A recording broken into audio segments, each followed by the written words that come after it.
Hey, welcome to another episode of Behind the Bar podcast, brought to you by the coaches and clients of RT Fitness Durham, Sunderland, and of course the Barbell Club, where we take you from complete beginner to photo shoot ready. If you haven't already, please subscribe to the channel, whether it's the podcast channel, the YouTube channel. Leave us some likes, comments, all the rest of it. Share with your friends. So we can keep spreading this message and keep getting the stories what help other Northeast people get the results they desire. So today's episode, we have Rachel Anderson. She's been a long-time client. She had a bit of a break in the middle, came back, been back with us a few years now, and her story is a very powerful one, where she has had to have a full hysterectomy, and the pain what Rachel's been through up until this point, I mean, it blew my mind of like how long she's actually suffered with it for, and she's only 39-year-old.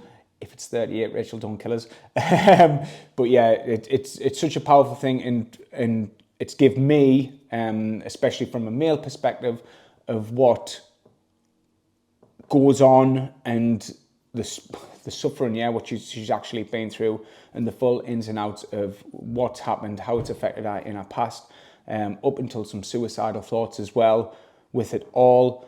So yeah, it's a very, very interesting one, this, so please watch it all the way through. If you do have any suicidal thoughts, please ring the crisis team on 111 or the Samaritans 116 or 123. I've also got some links what I'll put down before, so I'll put them in the show notes as well, what Rachel would like to share on there as well. So yeah, it's a very good one, very interesting one, so please watch all the way through and enjoy. Hello. Right then, Rachel. Who is Rachel, and what's your work-life balance like for you to be able to train at times of 4 per week? Okay, so I am Rachel. Hi. Hello. 39-year-old, just. Same age as me. I know. You wouldn't think it, you know. I look old. Wife, homeowner, little dog. That's like family life. Mm-hmm. Work life, I am a social work assistant. So been doing that not very long. So yeah, for community mental health team. Mm-hmm. Exercise training, I come here 4 times a week for my sins. Do the 7 a.m. session, mm-hmm. Have a great crew that we work out with at 7 a.m. Yeah. And just, yeah.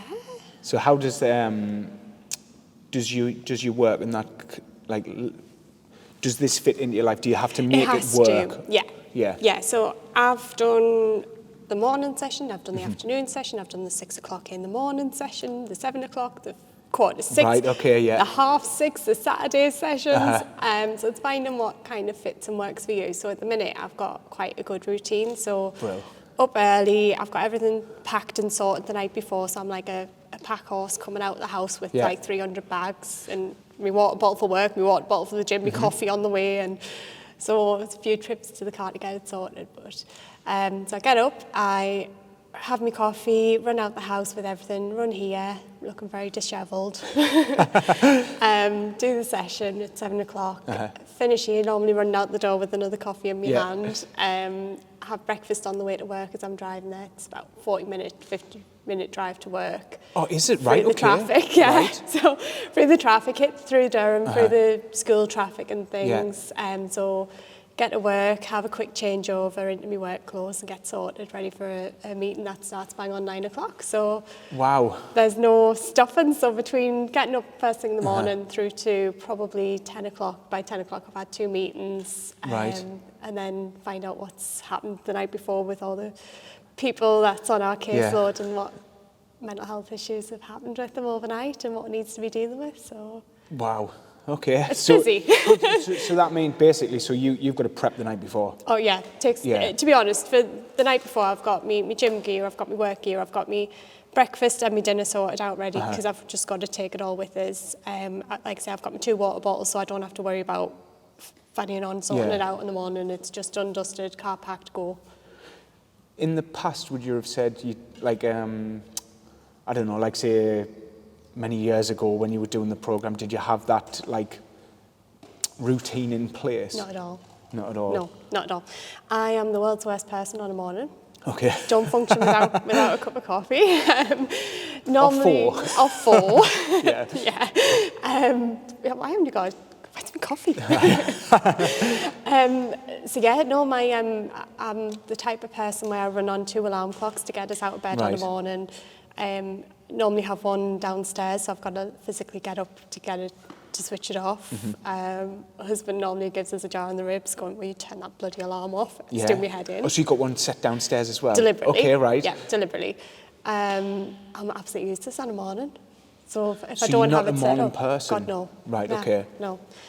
So if I don't have it all set up and sorted, I know I would be like, I haven't got time to sort it, I haven't got time to get things ready, what am I wearing today? And it takes all that off, it's just done, and it's, you know, I've got it all sorted, I've got everything packed up ready. So as long as it's in the car, I know I'm all right. So that the thing is, there is like I now have a deep understanding for people who aren't morning people and people who are evening people. So for you, where you're not a morning person, to be able to actually do it, like, and get it done and sorted, like, hats off to you. Thank you. Yeah, because some people are just naturally are like me and Sarah are opposites, but we still go to bed the same time.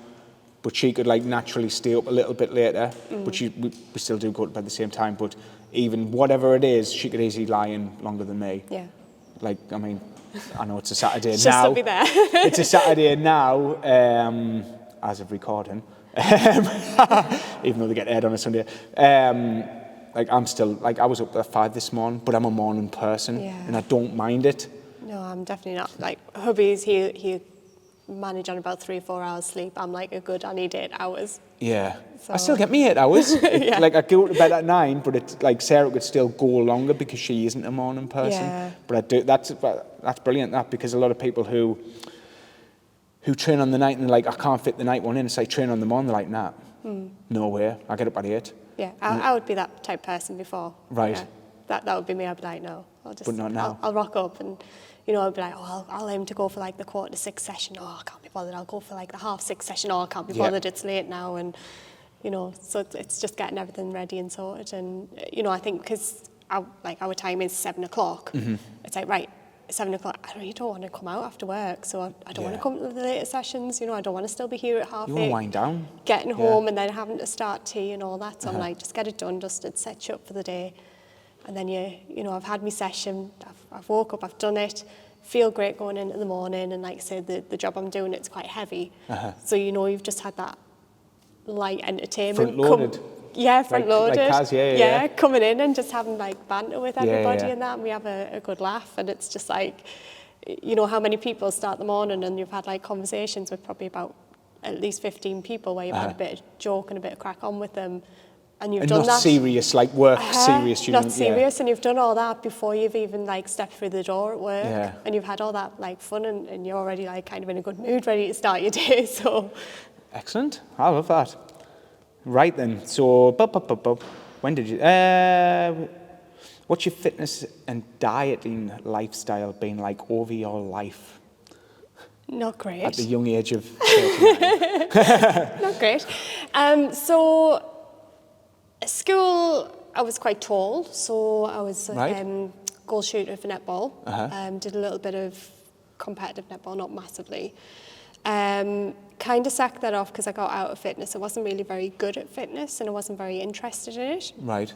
To be honest, so things like swimming, I was really good at maths, and if you didn't swim, you got to do your maths. So I got really good at maths, and I wasn't bothered about swimming. Right. And then going into secondary school, again, it was the same thing. It was like, well, you can do PE or you can do maths, and I was like, well, I'll do maths. Right. Yeah. Because I was more academic. I was quite a bigger person, and I wasn't really like into it, and it just didn't flow right for us. Like, I wasn't very good at running, I wasn't very good at sports, and I just thought, this isn't my forte. It's not where I'm at. Which isn't a bad thing. No. Like, we need academic people. Do you know what We're I mean? all We're doing different. it. Yeah. So, it was, you know, I wasn't that bothered. It just didn't interest us, to be honest. I wasn't that bothered. started doing a little bit of like videos because I was like getting a little bit tubby, and so I did a few like exercise videos. And Right, okay. I wasn't really that Who? bothered. Which one? Oh, well, there was the, you know which one I really liked? Cher. Oh, what? She did a video. Have any of you seen that one? No, I've never ever seen Cher do a fitness video. Okay, right. Probably still got it somewhere. Yes, get in. VHS or DVD? VHS. Yes, get in. Lovely. And there was like a Tybo one that I used to like to do as Right, well. yes, I remember them ones, yeah. So like going way back, so I know it's about 15, 16. Right. And then obviously you no longer had to do education, PE education in school. Yeah. So I wasn't that bothered. I was like, that's fine. Started to go to the gym probably about age 20, 21. Right. And I was doing like, it was quite high impact aerobics really. It was like boxercise type things. And I was doing that 3 times a week. I was enjoying it. Weight wasn't coming off at all. My weight was just increasing despite doing 3 exercise classes, and it just wasn't happening for us. So I kind of, because I got very demotivated through it, sacked it off, and I just thought, well, what's the point? Right. But that's my kind of thing. I get so far, and I just think, well, why am I doing this? I'm not getting nothing out of it. Yeah. So yeah, I tend to sack things off when I get to that, and I just Right. think, well, why am I bothering? Instead of thinking, right, I need to keep doing this because it has its benefits later on. But the benefits at the time was for you to lose weight, wasn't And it? it wasn't happening. And it wasn't happening. Would this be because of the no knowledge of nutrition at the time? Or? Absolutely none. Yeah. Nah. I mean, I cooked my own meals, to be honest. Did have the takeaway, once a week easily. And a big takeaway, well, it wasn't just like a little bit. It was like, you get your starters and you get your meals, and then you get your chips or your rice, and it's just like, now I think, God, how many calories? Yeah. So that was once a week, and then obviously drinking like a gallon of wine a week as well. And it's you get into a rut, and I just thought it's not happening for us, and I'm trying my best at the exercise classes. I'm sweating my tits off, and it just wasn't happening.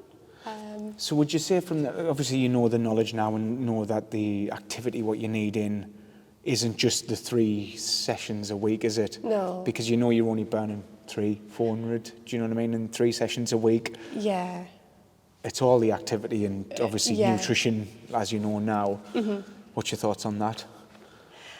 I think that, to be honest, there's a lot of education that could be done in schools, and I think when we were at school, no, there was none. And I think a lot of things should have been brought to the forefront earlier. And I think if it was, then maybe things would have been a bit different. And I hope that's kind of like with obviously your kids and that. If that comes, I hope that they are teaching them things like that as well. Yeah. Because we didn't get any of that. It was like, right, PE twice a week, on you go.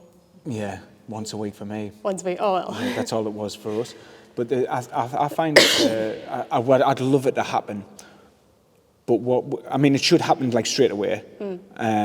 Teaching kids nutrition in school, but that's not going to solve their problems. But what it is going to solve is their children's problems. Yeah. So it's going to be a long process of, like, say, teaching 11 to 16-year-olds nutrition in school. But it's not like because it's their parents are still feeding them. Yeah.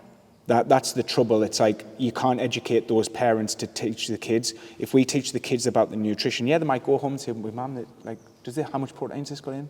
How many calories has this got in? So I think if we started it now, it would have to be a generation time to see the benefits. But if you think of that from an NHS standpoint of view, if you're educating that in school now, the benefits long term is going to be remarkable. Even if they're just, because I'll say it to Jake all the time, like, I'll just talk business to him. And then I say to him, even if you're just taking in 10%, I'm happy. Yeah. And even if they're just taking 10% nutrition-wise in, it'd be amazing. Yeah. When we went to school, you had vending machines full of crap. Yep. And those got put in, like, when I was about, like, just leaving as well, which is mad. Yeah, so all those things that kind of came about, they are changing now. But it's taken, obviously, we've been left school, like, what, 20 odd year? 4 years, yeah. 2 years. 22 years, yeah. Yeah. So all those things have kind of, yes, they are starting to change and kind of have that ripple effect, but for us, we didn't have that. Yeah. So I think taken away from it, more education would have been better back then. But I think as I've progressed and gone through life, I've had a bit of like bad information. Yeah. And I think it's at that key point where you get those nuggets of information and you kind of hold on to it. And you need to kind of think, hold on a sec. And just because someone's telling you it doesn't mean to say it's right. It's like, now I'll, like, you tell me something and I want to know the science behind it. I'll go and I'll research it because I'm interested in it. Whereas before, it'd just be someone said, oh, you need to do this. And I'd be like, okay. Yeah. Would you say that's any of the, because we're from the same era, any of the magazine influences? If you remember, do you remember the girls' magazines? Well, like, just 17 and all. Cher's lost 10 pounds doing the cabbage soup diet. Well, but do you know Carol what I mean? Vorderman was doing the cabbage soup diet. Oh my and that. God, right. Yes, that was very big. I never did it. Jesus, no. But they publicised it, didn't they? Yeah, so you had, like, at the time when I was maybe, like, about 19, my boss at the time was very much trying to lose weight. So she tried the Carol Vorderman cabbage soup diet. she tried the Atkins diet. Yes, yeah.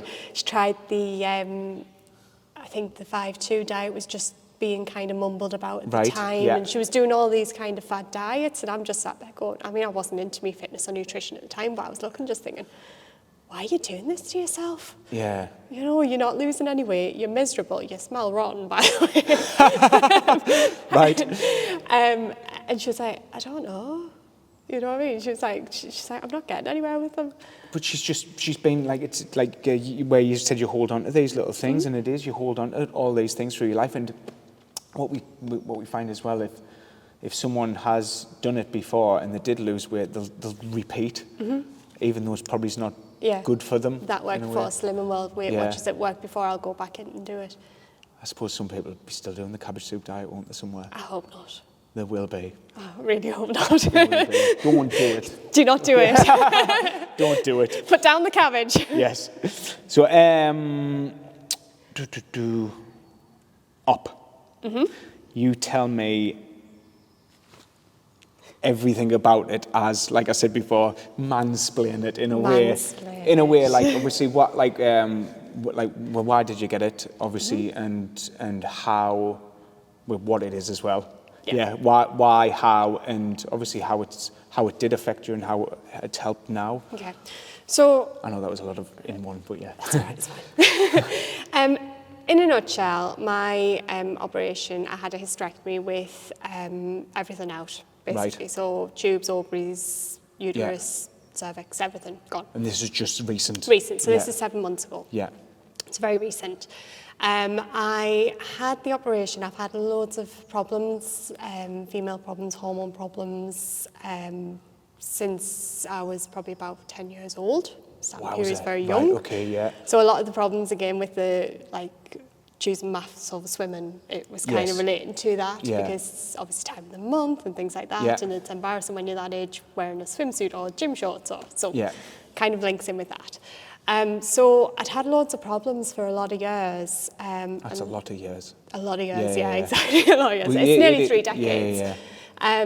So I hit perimenopausal when I was 34. Right. And it basically brought a lot of the problems back. So they were kind of like teetering on the outset, but it was manageable. Yes, yeah. So it was manageable. And then I hit perimenopausal and everything kind of just came out worse. Right. So I had very heavy, painful periods. A lot of, I think at the time for menopausal symptoms was 34 like triggers and things. Okay. And I had 27 of them. So I had pretty much everything that you could possibly have at the time at 34-year-old. Really top end at 34-year-old. Yeah. So I went to the doctors and the doctor was like, right, well, I'm not sure about that, but we can try this. And the doctor was like, I've never come across this before in a person so young. We think it's severe PMS, premenstrual syndrome.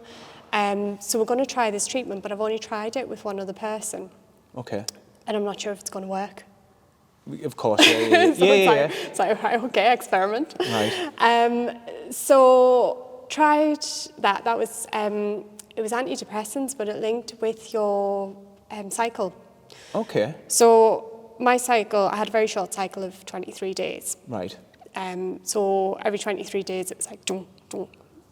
But with my cycle, my periods, I got really bad at ovulation time. Okay. And I got really bad at my period time.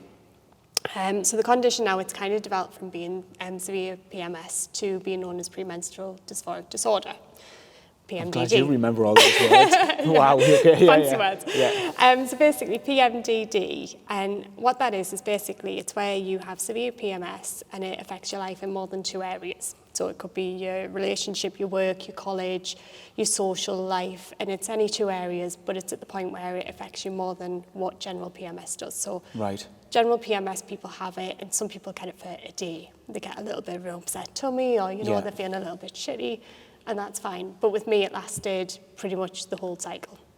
Wow. So I got 3 days after I ovulated, where I felt fantastic, functioning, normal person. And 3 days after my period had finished, where I felt fantastic before I started ovulating again, because my cycle was quite short. So essentially, in 23 days, in a 23-day period, I got 6 days where I felt brilliant. And the wedding was 6 days together. So when I was ovulating, my temperature would drop to the point where it was hypothermia levels, and my body would shut down. So I would be typing at the computer and just actually exhausted, just go... I had to go to bed. Okay. So covered it up for a long time as far as I could, and then at lockdown it kind of got worse, but it kind of is triggered a bit by stress as well. Right. So during lockdown I managed to hide it very well. So I'd start, get ready, get sorted, get ready for the 9 o'clock meetings at the time, you know, do all that, go to bed. Right. Had to go to bed, body couldn't handle it. So dinner time I was always in my bed. Okay. Get up, do an hour's work, you know, deal with customers, and then I would be falling asleep at the computer, so I'd have to go back to bed, then get up, do it again. So I did that cycle for a little bit. But the thing that comes with PMDD is it's not just a physical health problems, it's mental health problems as well. And it is recognised as a mental health condition now as well. Well, if you're going through only 6 days of feeling good to the rest, it's going to fuck with your head a lot. It's going to fuck with your head, But basically, so the antidepressants that I was taking was in line with my cycle. So when my serotonin levels dropped, that's when I would start taking the antidepressants, and it would boost it back up again. Okay. So that worked for a couple of years, and then that kind of dropped down and stopped working. And like I say, it was kind of during lockdown as well. That wasn't really helping. And then I was getting to the point where I wasn't functioning physically, you know, barely holding down a job. I had a great team around us. Yeah. My colleagues were fantastic. They knew what was going on eventually. And one day I was on a video call to a client, and I just burst out crying on a video call. Right, okay. And I was dealing with people's mental health, and I'm like, I can't do this anymore. Right, okay, you know? I'm sat there just going, I can't do this. You know, I just thought, I need help. But you're absorbing a lot of their problems as well, on top of your own. Yeah, so I worked in health and social care. It was not direct health and social care, but it was actually classified as health and social care. Right. So we dealt with a lot of people's problems, and we were, during lockdown, the only people that people were talking to. So it's people that are isolated, they've got multiple vulnerabilities, and we were the only people that would, phone them up once a week, because it was supposed to be every 2 weeks, but because lockdown, they didn't have anybody, couldn't go out, couldn't speak to anybody. We were the only contact they had with the outside world. Point. So I was on this video call with this guy, and I just burst out crying. I was like, I'm really sorry, I'm going to have to go. So then accessed, like the NHS had this thing where if you were working in health and social care, you could get counselling quicker. Yes, okay. So obviously... Which needed to happen, to be fair. Oh God, needed. Absolutely needed. So I went for this counselling, it was like online sessions. And it did massively help, to be honest. Right. CBT, and it was going through it. So I did that for about 8-9 weeks. Basically, in between doing it and kind of going through the process, mental health was very fluctuating. Obviously, still had all the hormone things going on as well. Just a bit. just all that bit as well as everything else. So I basically had a complete mental breakdown. And it got to the point where I couldn't contact any clients, I couldn't speak to them. You know, at the time I was waking up, I was getting myself ready for work, I should do, you know. And so at the time, work didn't have any idea. I was going through all this counselling and stuff and dealing with all of that. And then I couldn't actually contact my clients for about 6 weeks. I didn't speak to anybody. Right. I just thought, I can't deal with it. But you were just putting, like, airplane analogy, you were putting your own mask on first? Put your mask on, yeah, exactly. Couldn't speak to anybody, couldn't, completely just absolutely wrecked. And at the same time, my husband was in the NHS, he works for the sterilisation department, he was very much in the throes of COVID. Right. Trying to support him through that, which obviously I was on rock bottom and trying to put a face on for him, you know, because he was obviously stressed with all that, and then I was stressed and trying to put it on, and it just kind of, everything just got too much, and I just went, hit the floor, couldn't do it anymore. Ended up telling my boss about it, told her everything that was going on with PMDD, told her where I was, how I was doing, and she was great. My colleagues were great as well. Brilliant. You know, and very close-knit, absolutely fantastic. And basically they were like, right, what do we need to do? We'll take it off you, give it here. You know, who haven't you contacted? We'll deal with it. So they were really good, supportive. And then it was during the lockdowns, and I contacted my doctor, and I just says, look, I can't do this anymore. My periods are actually making us suicidal, and I can't deal with this. Right.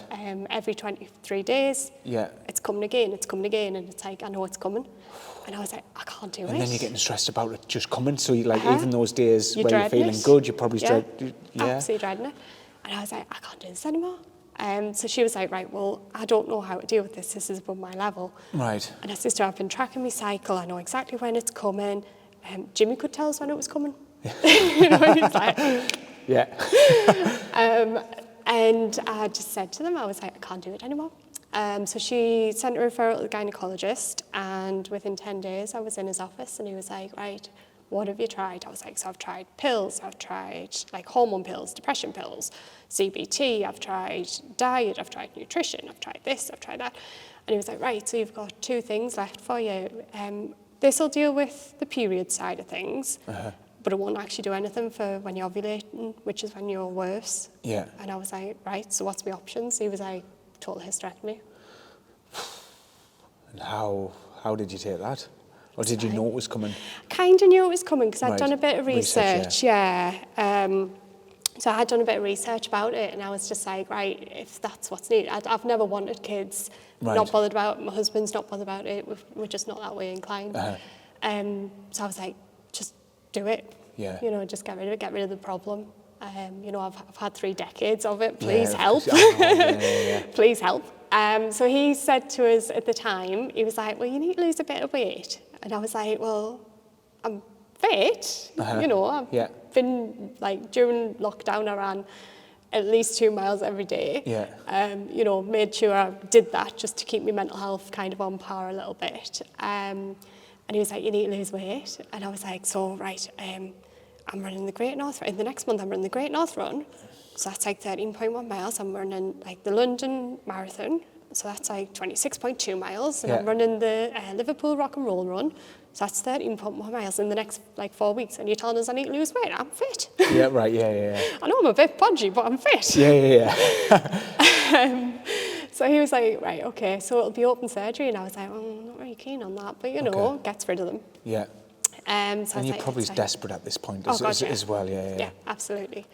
So then I just basically sat there and thought, what do I need to do? And I thought, well, last time something worked was when I came here.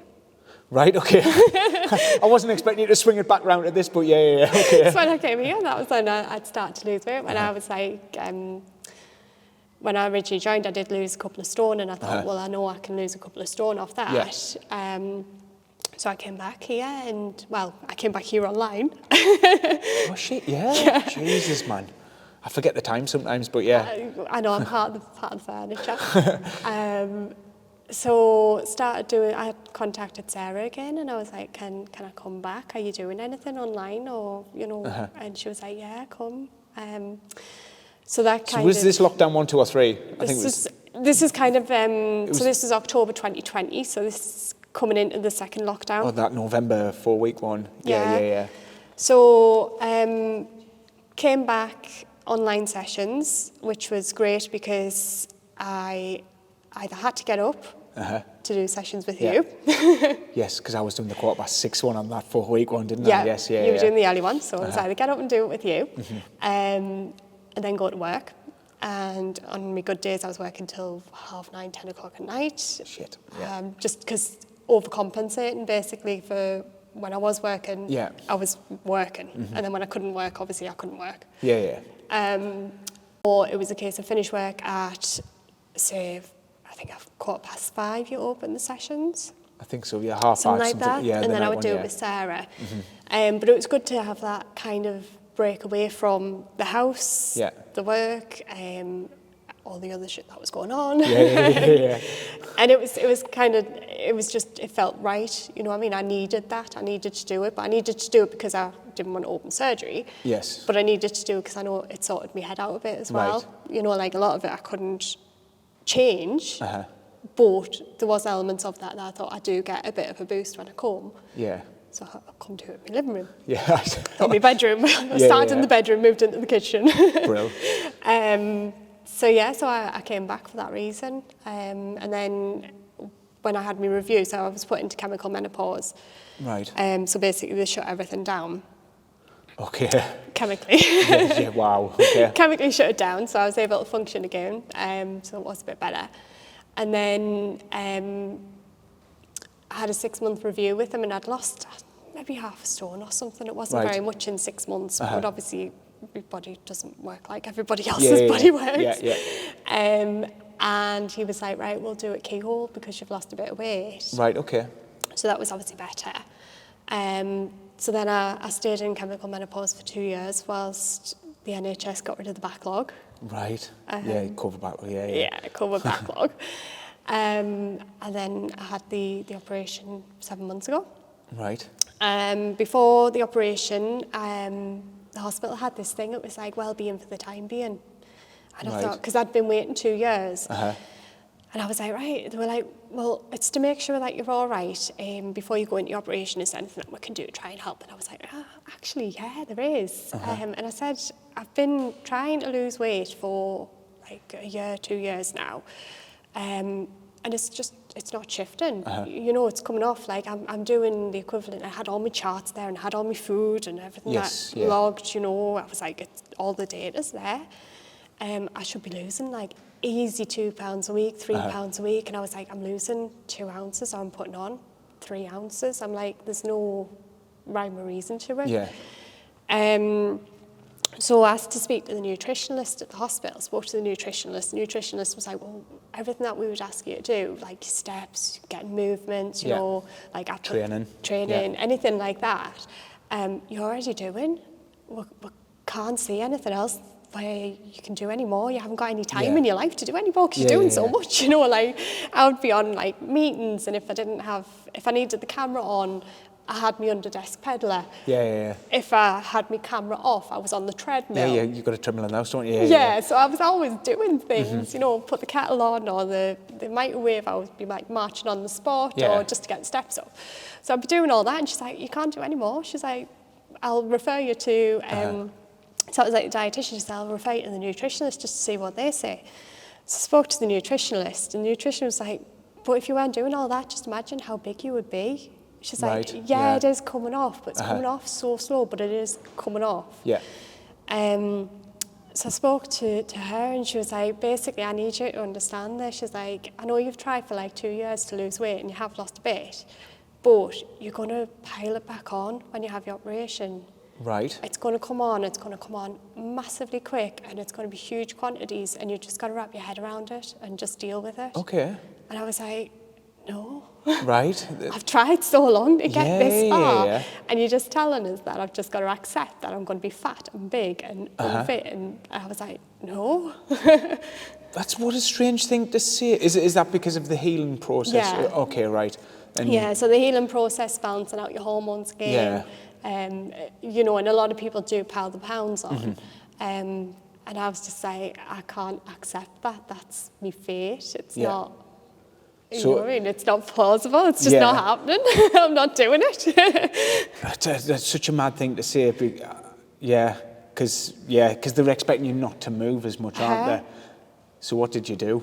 And what happened? Because the thing is, you've had that operation and then you came back here and then, I mean, like, I would have asked you, like, what results have you had in anyway, but you've, like, literally just, from what I can see there, is like, fuck you, I'm going to lose the weight in anyway, and you did come back, so what's happened there? So, had my operation, and, you know, went really well, and woke up from the operation, consultant came to see us, and he was like, you're looking remarkably well, and I was like, I feel really well. Right. And he was like, I know what I've just done to your insides, you shouldn't be looking this well. And I was like, I feel fantastic. Get me running shoes. Yeah, pretty much. Basically. And like my head, because obviously that was a big issue as well. Yeah. When I woke up from surgery, it's like the only way I can describe it is, you know, if you've got like a massively heavy cold and you can't breathe, and then all of a sudden your nose clears and you go, oh, I can breathe. That's what my head did. Right. It's just straight away from surgery. It was clear, and it was just like, wow. And I just thought, is this how other people feel? Is this normal? Have I been missing this all my life? 30 years of feeling how you have. Yeah. Is this normal? Is this what it's supposed to feel like? Wow. So first day after surgery, so still in the hospital, like I managed 563 steps. Right, yeah. In agony. Past painkillers. And you had your step tracker on. I had. Check you out. Absolutely. I did. See, that's dedicated to the steps, okay? I did. Put my watch back on. So I managed 563 steps, which was absolutely dreadful for me. Bearing in mind, I put the kettle on. Surgery, but I put the kettle on and I do more than that. And I basically built it up. So the next day I did like 1,000, pretty much from the hospital ward to the car park. Right.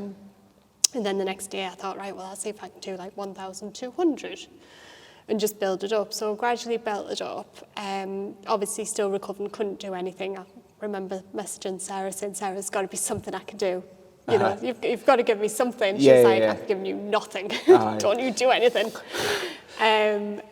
And I was researching stuff and I was like, there's got to be something here. Like, you know, because I'm a fit person. I was doing the weights at that point already. I was doing the steps, the cardio, the weights. And I was like, so I'm a fit person. There's got to be some guidance out there for people who do exercise and who are fit going into the operation. And eventually I found this one bit of information and it was from Australia. Right, okay. And it was the only place I could find. And like I say, I research things and I'm like, I'm there. Of course. And it was this one guide and it was like, right, so when you're recovering, like, don't do anything that involves your core, which is obvious because they're just like cut open. But don't lift, like, don't do any exercises that either lift your ass off the floor, lift your feet off the floor, or lift your shoulders off the floor. Okay. And I was like, so that leaves like nothing. Right. Pretty much. So I kept going my steps and I thought, well, I'm not going to end up like this nutrition and dietitian said. I don't want to do that, so I thought, I'll just keep building up my steps. If that's all I can do, that's what I'll do. I'll wrap my head around my diet. I'll get me food on point. So, I mean, during lockdown, I was like, right, this is what I'm eating today. So I'm not snacking or anything like that. So I already had it planned out. So I would still get my bait box. And I'd put my bait in during lockdown, despite it's not going to work, just going to the kitchen. I would put my bait in and that was my bait. And I would just eat what was there and that's how That's pretty cool. Didn't gorge on whatever was in the fridge during lockdown. So I was the same when I came out of the operation. I was like, this is what I'm eating. Right. In the bait box. And I know that's what I'm having for my dinner. But it was really strange, like so I had my operation on the Wednesday, on the Tuesday, I was deadlifting like 80 kilograms. Right. I had the operation the next day on the Friday, I couldn't lift the coffee jar, which was like 500 grams. Yeah. And I was just like, yeah, okay. That's what happens. I know. I know. And despite them telling us that's what was happening in my head, I was like... But your brain can deadlift 80. I was like, it's a coffee jar. I was like, this shouldn't hurt. Yeah. So that was a bit of a like, you need to calm it down a bit. So I basically built my steps, tried to do what I could do. You go shopping and think, I'll just get some bananas and I'll get a pint of milk and I'll get something else. And then obviously you're holding your basket under your arm and you take it to the till and then you're like, shit, I've got to carry this home. Didn't think of that, did I? Didn't realise the weight of these 3 items. So it's very much you have to like retrain your brain to think, hold on a sec, you can't do this. Right. And then obviously you had the ninja challenges as well. And Okay. So as I was waiting for that, because it said on my little guide and it said that I couldn't lift anything and this, that and the other, but I could do a bike ride. Right. And it was the bike ride challenge. Yes. And the lovely people of the 7am crew. Yeah. Waited till the last day, possible of the month to do it, so we did the bike ride. Yes, yeah. So it was like 20-mile bike ride. Yeah, 20-mile bike ride, yeah. 7.5 weeks post-op. Uh-huh. A little bit of pain, not too bad. There was cake involved. Uh-huh. Of course. Gotta be cake. It's like the rules, there's cake. So I basically did the bike ride, 7.5 weeks post-op. It was difficult, but I did it, managed it. Yeah. Went to see the surgeon for post-op check-up and things, and he said basically I could come back at like 9.5 weeks. Right, okay. Back to the weightlifting. Yeah. So he signed it off, and then obviously you guys spoke to Dan, did a managed return. Yeah. Slow return and things. Of course, yeah. Oh yeah. So 9.5 weeks, came back to do the weights, gentle weights. Yeah.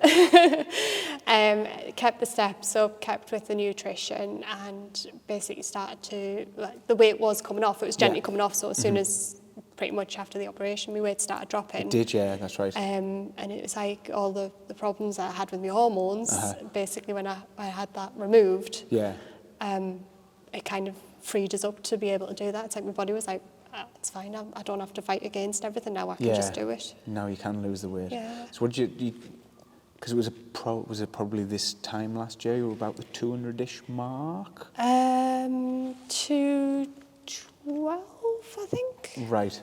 Is that like top end, would you say? No, Yeah. Really? Yeah. About 212. And then what were you just, now, today? Now, today I am 153. 153. 153.6. 0.6. Oh, you know today as well? I do, yeah. Of course. Oh, well, yeah, because I weigh myself. Yes, I weigh myself every day anyway, just because I think it keeps me right, it keeps me on track. So if I go up, then I think, hold on a sec, rein it back in a bit. But yeah. So you're happy with getting the up, basically? Okay. Yeah. It sounds it, yeah. It was needed. At the end of the day, it was needed. I just wish that could have happened like many years before. But you're always want to try and avoid it to best possible operations. Yeah, it's a major operation. Like I say, I mean, I couldn't lift a jar of coffee or anything. Yeah. So it was a major operation, but it was needed. There's a lot of people who have it who either don't manage well with the changes, or they don't manage well, or they're waiting for the operation. Like I say, I was suicidal. A lot of people do commit suicide through it. It's just the way it is, you know what I mean? And it's just trying to get yourself through it until you find whatever works for you. I pretty much tried everything else, and it worked for a little bit of time, but ultimately it was never the fix or the cure. Yeah. So, yeah, major surgery, but I am here to tell the tale. You're like a new person. I am, yeah. You are, and thank you very much for sharing all that, Rachel. Like, it's all right. I'm educated now. I know, you'll be like, oh my God. No, it's need really... some mental health support. No. No, it has. It's really educated me on that, because, like I've said before, I'm a bloke. I like it. I would never look into that kind of thing myself. And obviously you did speak to Sarah more about it. So it's like, me and Dan get the basics. This is what you can't do. This is what you can do. But that's our job, to coach through that period. You know what I mean? So like, we'll look at it sort of generally on a surface level, but like to get that deeper understanding, obviously from everything from there, has helped. Yeah. So thank you. It's very welcome. So, fucking hell. Yeah, I think you've just answered everything there, so perfect. So let's go to the end then. So what would you say, how should I do this one then? Because obviously that was a different style. No, we'll just do the same, yeah. So what would you say to someone wanting to live a leaner, healthier lifestyle? I think, obviously, Or advice, mine's, yeah. so mine's obviously before op and after op. So after op, I'll go, because obviously I didn't have any external factors. Yeah, because it's quite difficult because of all the issues. Everything. Yeah. So I think post-op, find your reason. Right. Find your reason. I mean, if that dietitian and nutritionist hadn't told me you're going to pile the weight on, I probably would, because I'd just be doing what I was doing, and you know, I wasn't really that bothered about my nutrition. I wasn't really that bothered about it. I was like kind of fanning on about it with it. Yeah. So find your reason, and hold on to it. Right. So be focused, be dedicated. You know, like I'll go out and I'll have a drink, but then I'll go on my non-alcoholic beer and stuff, and I'm not that bothered. Yeah. I'll go on camping trips with my friends, and they're all drinking, and go, why aren't you drinking? It's like, because I'm actually not that bothered. Find your reason and stick to it. Brilliant. Well, thank you very much. We don't have a cheers. We don't? Should we just have a hug? Come here then. Thank you very much, Mrs. Really good share. Thank you.